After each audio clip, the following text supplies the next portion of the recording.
My name is Joy Carroll. I am originally from a farm in Claytonia, Nebraska.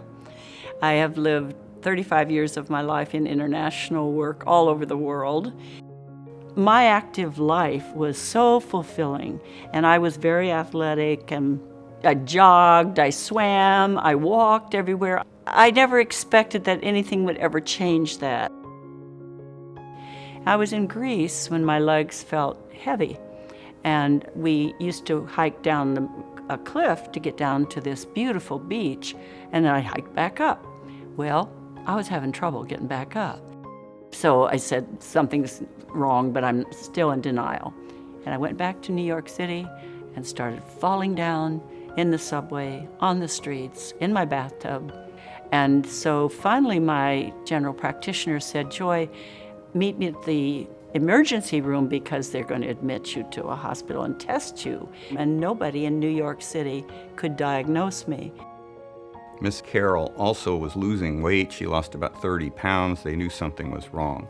Eventually, they did send the blood test to Mayo Clinic.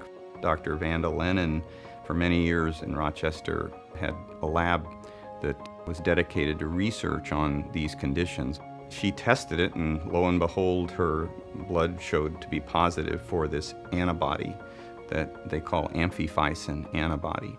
When that antibody is present, there's a higher risk of cancer. Miss Carroll has a condition called stiff person syndrome, and that's a rare disorder. As we get older, we acquire autoantibodies. It's not really known why, but our body begins to form antibodies to proteins in the body, which are for some reason seen as foreign. Unfortunately, the proteins or the antigens that are in the tumor cross-react with ones that happen to be on the surface of some of the nerve cells. And the autoantibody then, it attacks the cancer, but it also fights the nervous system thinking that it's foreign. Dr. Jaeckle immediately prescribed that I start having infusions to stop the activity of the antibodies that were chugging away on my central nervous system. Little by little, I started just getting better.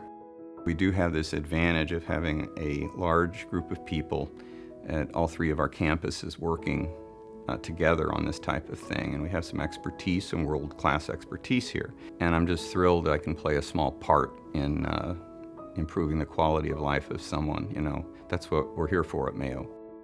Joy is so much deeper inside of one, and it's not just a quick passing feeling. It sometimes comes after a very despairing time in your life. What a joy to know this is what I have. I'm a person who has a passion for life, and I have a passion for helping people and doing things and being with people. A lot of people will not have an easy answer when it comes to health.